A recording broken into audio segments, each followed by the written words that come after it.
I wanted to start this album by making it very much in the feels about my life within the last 10 to 15 years. I didn't want to include anything that's been said and done. I wanted to include most of life that's been going on recently. And I found it very difficult. There were a lot of times to find sound that I wasn't struggling with, I guess would be a good way to put it. There hasn't been a lot of good in my life, and I didn't want to drown this album with good feelings and bad. I wanted to focus mainly on the negative. I wanted people to be able to listen along and feel much of what I did going in and going forward. But for the last song, I wanted to sit down and talk to whatever audience finds this or that I have at the time. Because I wanted someone to really be able to look at things and maybe even form a bit of empathy and say, you know what, either, yeah, I really do have it bad, or maybe it could be worse, and form thoughts around it. After all, a lot of my albums are meant to be intuitive and simply a thought experiment or a feeling experiment would be a good way to put it.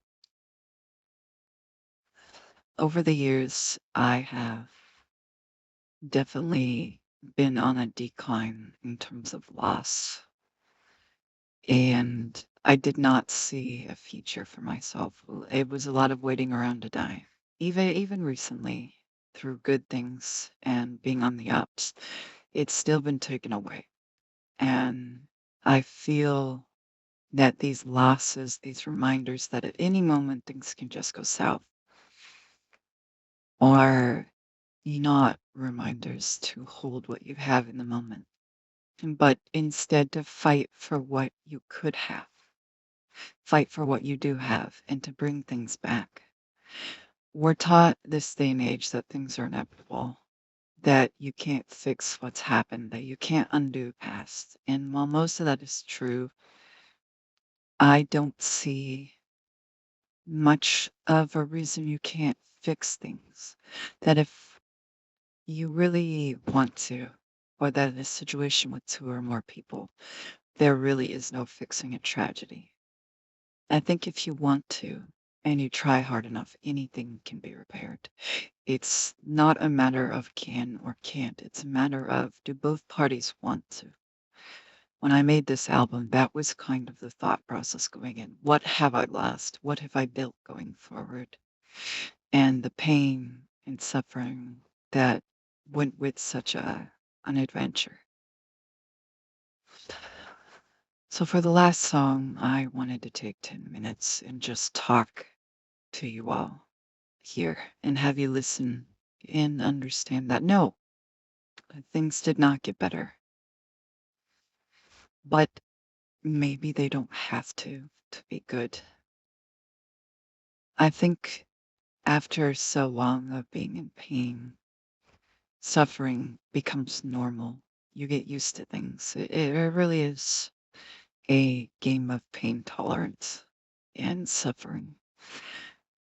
But there comes a point where you've just seen so much and been through so much. It's not that it doesn't matter or that you don't cry, it's that you start allowing things in because it does become normal. I think for me, when I met my wife, Sylvie, that was probably the first time I had felt something in years. It just fell out of the sky. I was happy. And in between then and now, I've lost a ton, but I always find myself going back and never leaving her side. I think that that's a good thing. I don't think people are used to having someone who walks away but leaves the door open. A lot of people take offense to that kind of thing. But you have me who doesn't mean offense by it. It's more of I guess it's a toxic way to test. Are you really here for me? Are your words true? Do you mean it when you say forever? I think a lot of the time of games we play and things we do, and I'm not used to not having that full control and everything at the touch of my fingertips. While everyone else is so used to being limited and restricted, I think that's a very human response to think something is inevitable when in reality, you could easily keep fighting. A lot of people think, oh, well, I've tried this hard, so what's the point?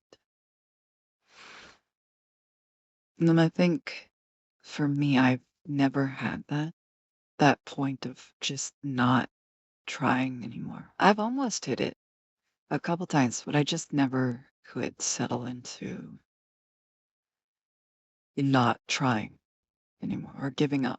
There was times where I walked away and I set it down, but to this day, I am still holding on to that chance that people would come around, apologize, and own up to what they did to me. That we would talk, and maybe we wouldn't be friends anymore, but maybe we could fix things and look around and have something. I don't think I'm going to make this last one 10 minutes despite having the time. I think I want to keep this one real, not a script, not something written down or some song that's been written, put over an image. I want this to be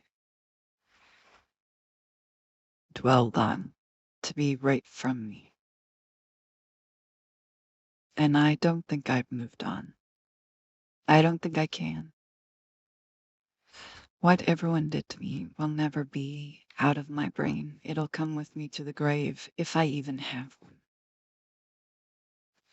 Maybe I'll stay haunting in a place where nobody's left. But I have my brother, a loving wife, kids now. I have a family that shares me and doesn't fight over me. We have hard times, we have bad days, we have arguments, but we're together in the end. I think there's something to merit about that, about being strong enough to look at each other and say, you know, I'm here, I've got you. I find myself a hypocrite because I lack the skills to comfort people anymore like I used to. But even now, I feel a lot of me returning, the fear, the innocence. And before I probably do the reverse to myself and lose all my strength and become that girl again, I just wanted to leave a note. Like maybe it's not a conclusion. I'll be back. But I wanted to leave a footprint of myself somewhere. I'm not a hateful person. I'm not an angry monster. But I have hateful moments and memories and monstrous actions I've done. But I think going forward, maybe it's time I can put that jacket on the wall and just wait and relax until it's needed again. Or a time comes when I just decide to pull it off because I want to. For now, though, I think I want to focus on getting better and recovering and do what's best for me because until the day comes when someone comes back around, the only people looking out for me are going to be me and my wife. And I think I want to focus on that. End log.